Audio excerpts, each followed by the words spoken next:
Olá, seja muito bem-vindo ao Mistério de Piedade. Eu me chamo Efraim Mesquita e hoje nós temos um tópico bem legal, bem interessante para a gente pensar um pouco juntos, certo? Na verdade, eu quero trazer algumas aplicações sobre o semeador, da parábola do semeador para as nossas vidas, né? E um dos motivos é porque normalmente quando a gente vai falar sobre essa parábola, nós focamos muito nos terrenos. E não está errado, né? O Senhor Jesus ele trabalha sobre os terrenos. Mas nós também esquecemos muito do semeador, que é tão relevante, que é tão importante quanto os corações, né? Os terrenos que recebem essa semente, né? Eu quero responder pelo menos nesse vídeo duas perguntas básicas sobre o semeador. Primeiro, quem é o semeador, né? E segundo, sobre como ele semeia, né? Como é que ele faz a semeadura. E tirar, obviamente, algumas aplicações para o nosso coração, né?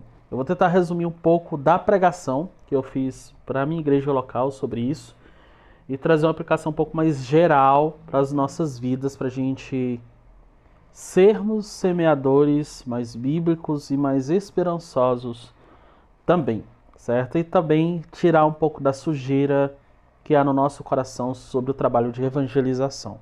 Como você tem visto, eu tenho trabalhado bastante sobre esse assunto aqui. Primeiro porque normalmente o pessoal não produz tanto, não faz tanto conteúdo sobre isso dentro de uma perspectiva bíblica mais saudável, né? Ou saudável, mas sempre quando vai falar coisa sobre evangelização é muito pragmatismo, muita receitinha e pouca Bíblia, pouca escritura, né? Pra gente ser bem sincero. E evangelização não deve ser jogada vamos dizer assim,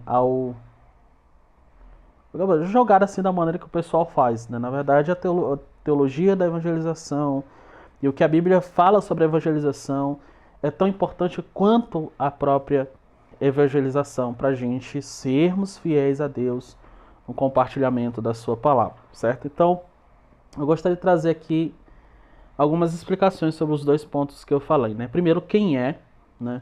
Quando a gente vai analisar uma passagem, a gente faz essa pergunta, né? Quem é? Se nós temos um personagem, uma pessoa ou personagens ou pessoas numa cena, né, num texto bíblico, a gente pergunta quem é essa pessoa, né?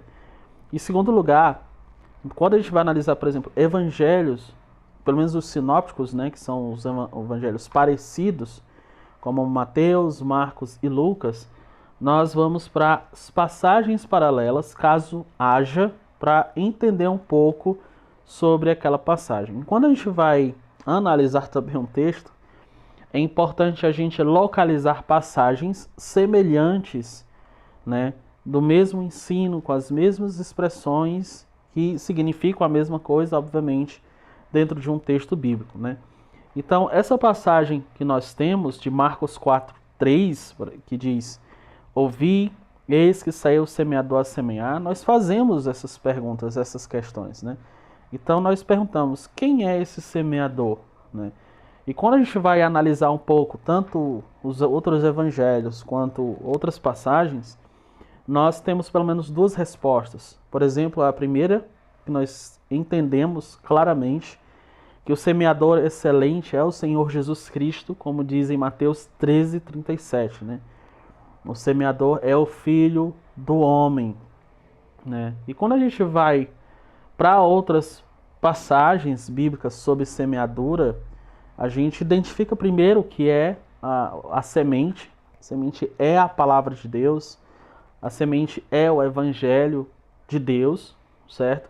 E também nós entendemos que pelo Senhor Jesus ter assunto aos céus, ter ascendido e subido para o seu trono à destra de Deus, o Pai, nós entendemos que nós, por implicação, somos hoje os semeadores do reino, né? Por meio de nós, Cristo semeia no coração das pessoas o seu evangelho, né? Como diz Paulo em Romanos, né? O evangelho de Cristo e tudo. São essas as informações que normalmente nós encontramos de maneira mais direta. Porém, né, A simples frase, o saiu o semeador a semear, nos tem muito a dizer também com o seu silêncio, né?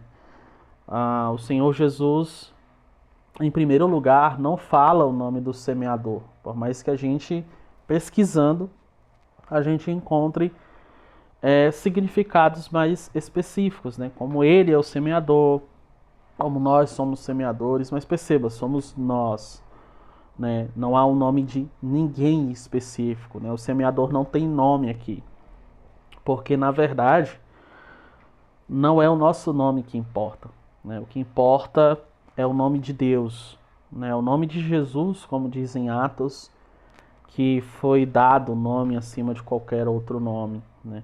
Porque também o que importa é quem dá o crescimento, como diz em 1 Coríntios 3, versículos 6 ao 7, né? É ele que dá o crescimento. A semente é dele, a mensagem é dele, o coração é dele. Nós apenas somos os seus instrumentos para verbalizar, né? Botar isso para fora. Então, é isso que importa. Não é a minha reputação, não é a sua reputação, não é a reputação de ninguém. Eu não quero que ninguém lembre do meu nome. Eu só quero que as pessoas lembrem como Cristo é magnífico, é excelente, é maravilhoso. Porque não é o nosso nome que salva as pessoas. O Spurgeon ele diz o seguinte: o que importa a reputação não é nada além da opinião ou do sopro dos homens. E isso tem pouco ou nenhum valor para o Filho de Deus. Sirva a Deus fielmente e deixe o seu nome e fama sob os cuidados dele. Então, se você se preocupa com o seu nome na evangelização, a sua reputação, que as pessoas vão falar de você, se elas vão lembrar de você, jogue fora isso. A reputação vinda de homens que são apenas um sopro não é bom para nós. Não é valioso, certo? Então, Jesus não cita o nome do semeador, porque não importa quem é o semeador, o nome do semeador, o que importa é o nome de Deus.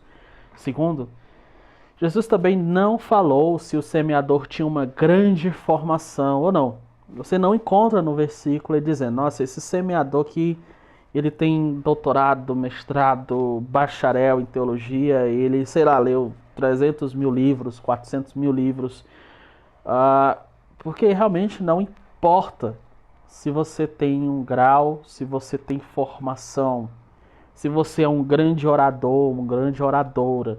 Não importa se você sabe usar bem as palavras, se a sua retórica é boa na argumentação, não importa se a sua comunicação ela é impactante, como o mundo dos negócios exige. O mundo dos negócios não é o padrão para os evangelizadores, para o povo de Deus que está em missão, certo? Então Jesus ele não coloca aqui se ele tinha uma grande formação, se ele sabia falar muito bem. Por quê? Porque quando a gente vai ver as escrituras, o poder não está no comunicador ou na comunicadora, não está em quem está falando. O poder reside integralmente no evangelho. É o evangelho que é chamado poder de Deus. Quando a gente vai para outra passagem da escritura, além de Romanos 1, 16 a 17, nós vamos encontrar que o poder que Deus usa é o seu próprio poder, o poder do Espírito, né? É tanto que Paulo diz em 1 Coríntios 2, 1 ao 5, que, olha, eu não fui com grandes palavras até vocês, né? Eu não fui com sabedoria humana, mas quando estive entre vocês, eu escolhi apenas compartilhar Jesus Cristo e este crucificado. Por quê? Ou para quê? Para que a fé de vocês não esteja apoiada em sabedoria humana, mas no poder de Deus, em Cristo. Então nós temos isso, eu já tenho um vídeo um pouco sobre isso, a mania de confiar demais em nós ou pensar que nós precisamos de 300 horas de estudos, 300 livros, 300 cursos para compartilhar o Evangelho. Se você tem sua Bíblia na mão, você vai nos cultos, você lê sua Bíblia, medita na sua Bíblia, você já tem material suficiente para compartilhar com outra pessoa que não tem nada, certo? Que não tem nada. Então, se você se enxerga como uma pessoa que não tem capacidade de falar tão bem de se comunicar e expressar com grandes competências e grandes capacidades, Cristo não colocou esse fardo sobre você. É você que está colocando um fardo sobre você. Jesus não te colocou esse peso. Jesus não está colocando esse tipo de complicações sobre você. Jesus não exigiu isso de você. Certo? Jesus usa todos os tipos de pessoas, as pessoas mais competentes, por exemplo, como o Dr. Martin Lloyd Jones, que era um médico, mas também com pessoas muito simples, como John Bunyan, que era um latoeiro simples e letrado. Deus usou Paulo como alguém extremamente competente em filosofia, em judaísmo, mas também usou Pedro, um pescador. Usou João, um pescador. Então não importa. Importa nas mãos de quem nós estamos, que é o Senhor Jesus. Então não coloque esse peso sobre você. Uma outra coisa que Jesus também não fala aqui é que nós precisamos de uma grande capacidade teológica, como eu disse. Isso é um ponto do anterior. Você não precisa de grandes coisas. Você não precisa, por exemplo, para me evangelizar, eu preciso ler 5 livros de apologética, 5 livros de... Não, esqueça. Como eu disse, se você tem as escrituras, se você está em uma boa igreja, se você lê sua Bíblia, compreende o evangelho de forma simples, você já tem tudo nas suas mãos para compartilhar com as pessoas. Você não precisa ir para a faculdade ou seminário para isso. Você já aprende e aprendeu as coisas essenciais para compartilhar com aqueles que precisam. Então, testemunhe, certo? Apenas testemunhe. Não confie em suas habilidades. Não coloque coisas que Cristo não colocou. Mas também deixa eu deixar claro uma coisa. O fato de eu estar dizendo que você não precisa para compartilhar não significa, eu não quero dizer que você não deva estudar, né? Até porque seria hipocrisia minha, tá? O que eu estou falando é que você pode evangelizar sem necessidade ou sem ter um grande treinamento agora. Você pode ir aprendendo aos poucos, continuando aprendendo. Porque, como diz as Escrituras, em 1 Coríntios 4:2, o que importa é que você seja fiel, que você seja alguém que compartilhe o Evangelho, né? Então, se você sabe já o Evangelho, você já tem tudo nas mãos para começar. O resto, você vai construindo aos poucos, você vai aprendendo aos poucos, você vai se desenvolvendo. Então, novamente, não coloque pesos que Jesus não colocou sobre você para iniciar na evangelização, tá? Não coloque. Outro ponto, Jesus ele não fala sobre o estilo de voz, o seu estilo ou sobre as suas roupas. Às vezes nós temos essa mania de, nossa, se eu preciso falar de maneira da mesma maneira que as pessoas para quem eu estou pregando. Então, esse pessoal aqui é um pouco mais tradicional, então tem que vestir roupas tais, sabe? Esse pessoal aqui é mais de rua, então tudo bem. Em algum momento vai ser necessário, mas não está nisso, certo? Não está nisso o poder para transformar o coração daquelas pessoas. Não é porque você é mais extrovertido ou introvertido, ou extrovertida, introvertida, que vai facilitar no sentido de levar pessoas a Cristo. Sabe, quem leva pessoas a Cristo é o Evangelho, é o Espírito Santo. Você só precisa abrir a boca, né? Compartilhar o Evangelho. Então, se a gente pensa que a gente precisa usar uma voz mais macia, assim, mas assim, para poder levar as pessoas e que elas amem a mensagem. Cara, minha irmã, não. Realmente não é isso, sabe? Não precisa disso, sabe? Então, quem convence não são as nossas vestimentas, quem convence não é o nosso tom de voz, quem convence também não é o nosso estilo de pregação, de ensino, quem convence é o Espírito Santo. E graças a Deus por isso, porque nós não temos competência, nós nada que possa transformar o coração de um morto em um coração vivo. E essa é a nossa esperança, certo? Essa é a nossa esperança. O poder de transformar e o que Deus requer é que a gente compartilhe o Evangelho e dependa do seu Espírito. É a gente estar à disposição do Espírito no nosso dia a dia para compartilhar o Evangelho.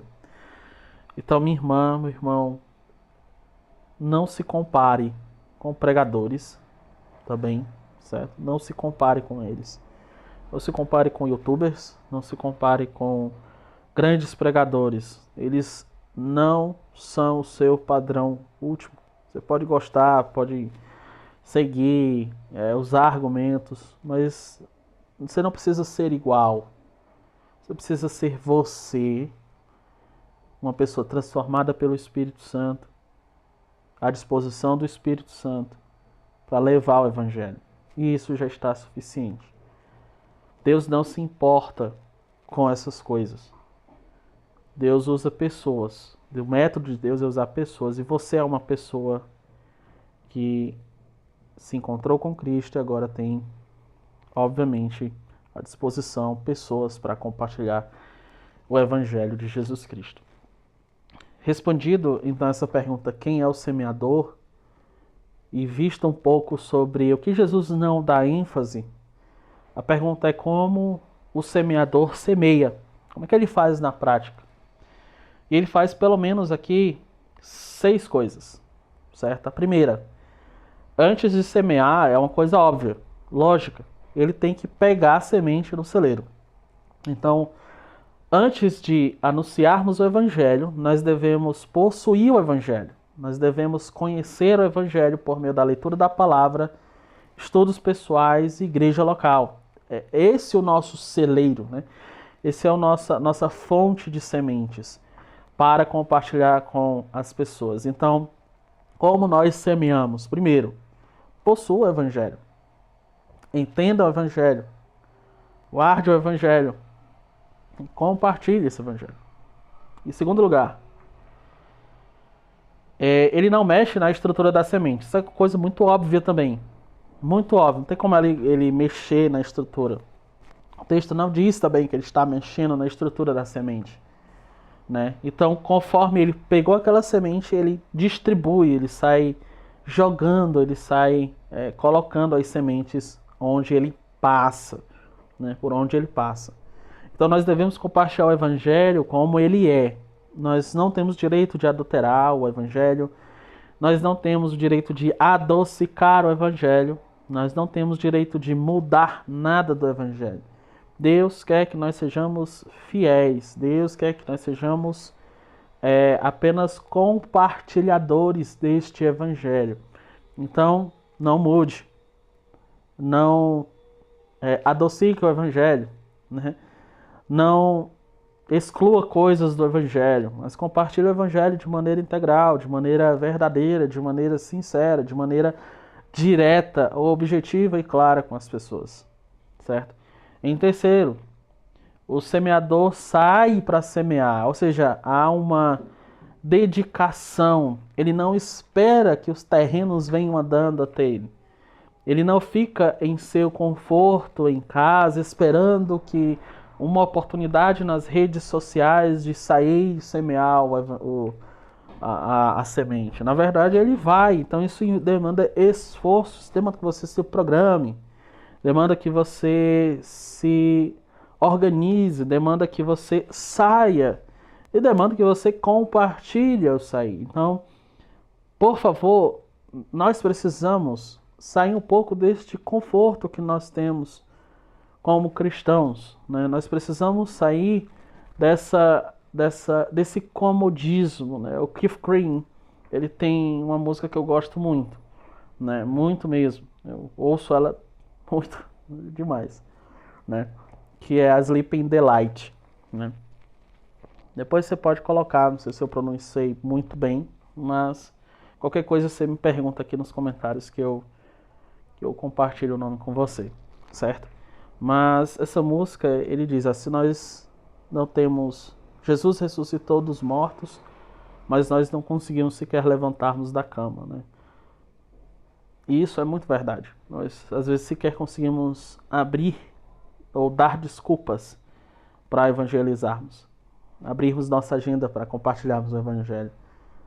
É triste porque nós falamos que amamos Jesus e nós não compartilhamos Jesus, porque tudo aquilo que nós gostamos, amamos, curtimos, nós compartilhamos com quem nós vemos, conhecemos. Então, se você ama Cristo de verdade, você vai se esforçar para compartilhar Cristo, né?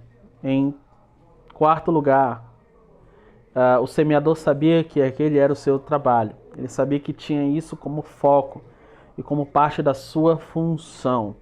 Nosso trabalho como crentes é semear. Mas eu vou fazer uma pergunta para você. Você tem ou tinha essa consciência? Você se esforça tanto quanto se esforça para o seu trabalho que te dá dinheiro?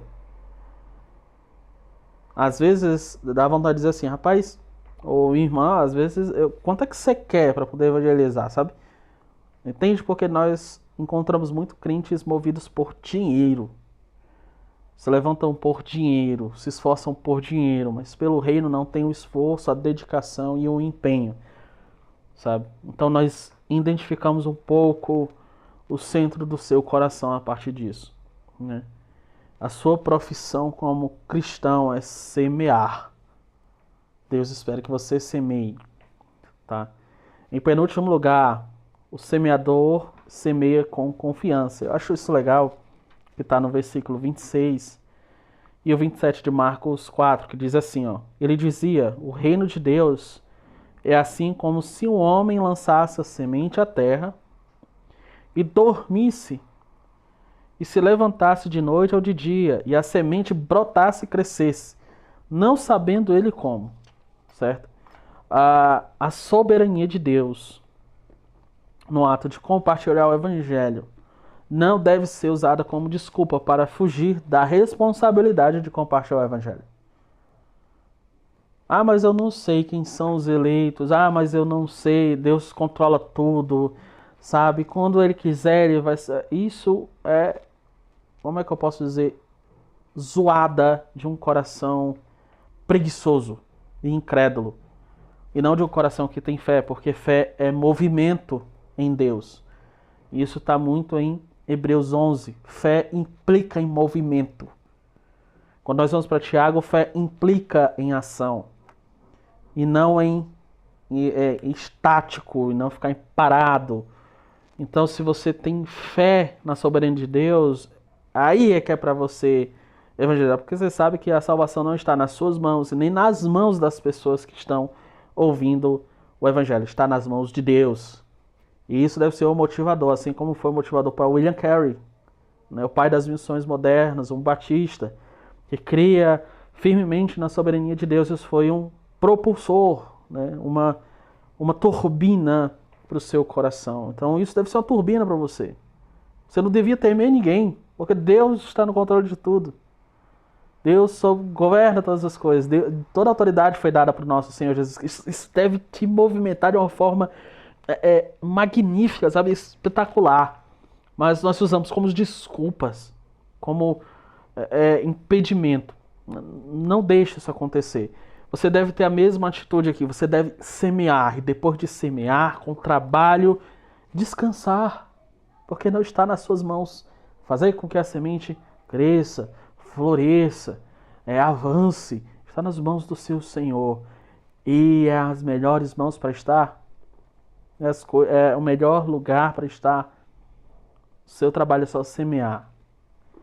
E último lugar, ele espera o seu crescimento. Às vezes também nós temos um outro problema.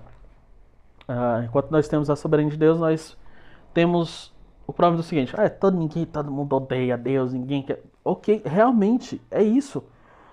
Mas não é só isso. As pessoas são o terreno. E dentro as pessoas que são o terreno, na medida que a gente compartilha, haverá um bom terreno. A mensagem de Jesus é o seguinte: continue a semear porque haverá bom terreno. Tudo bem que a maioria dos terrenos não prestam, mas haverá um bom terreno, e esse terreno valerá pelos 3 últimos, pelos 3 anteriores. Então nós devemos ter esperança. Nós devemos esperar que uma semente caia e frutifique. Então, meu querido irmão, minha querida irmã que está me ouvindo esse vídeo agora, o meu objetivo com esse vídeo é incentivar você a evangelizar, incentivar você a comunicar o evangelho, incentivar você a ir. Na verdade, nós já estamos indo, mas a ir com o propósito. A palavra que eu repito muito para alguns irmãos aqui na igreja: nós devemos ser intencionais. Nós já estamos indo no nosso trabalho, nós já estamos indo com as nossas famílias, nós já estamos indo. A pergunta é o que nós estamos fazendo ao ir. E o meu incentivo é: Deus não coloca nenhum dos pesos que você coloca sobre si mesmo. Deus só diz para você semear. Não é convencer os homens, as mulheres, não é transformar os seus corações.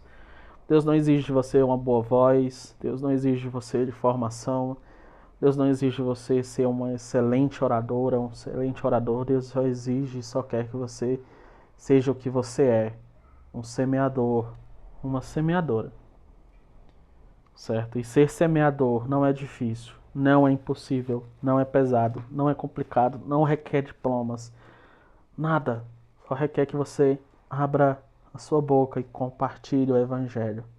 Porque o Evangelho compartilhado com fidelidade, usado pelo Espírito, é uma bomba nuclear no coração do pecador. Então, seja um semeador da palavra do Evangelho. Que Deus te abençoe, que Deus te dê ânimo com essas palavras. E se você tirou algum ponto, se esse vídeo falou com você, eu peço que você compartilhe com outra pessoa, com outras pessoas, para esse ensino sobre evangelização, sobre vida com Deus, alcance pessoas. Esse ensino saudável alcance outras pessoas. Então compartilhe, né? Se torne, né? Curta, comente também aqui alguma coisa que você achou de interessante, tirou, ou pedido de alguma coisa que você tem em mente. Obviamente, se inscreva no canal, por favor. Então até mais, Deus te abençoe. Valeu!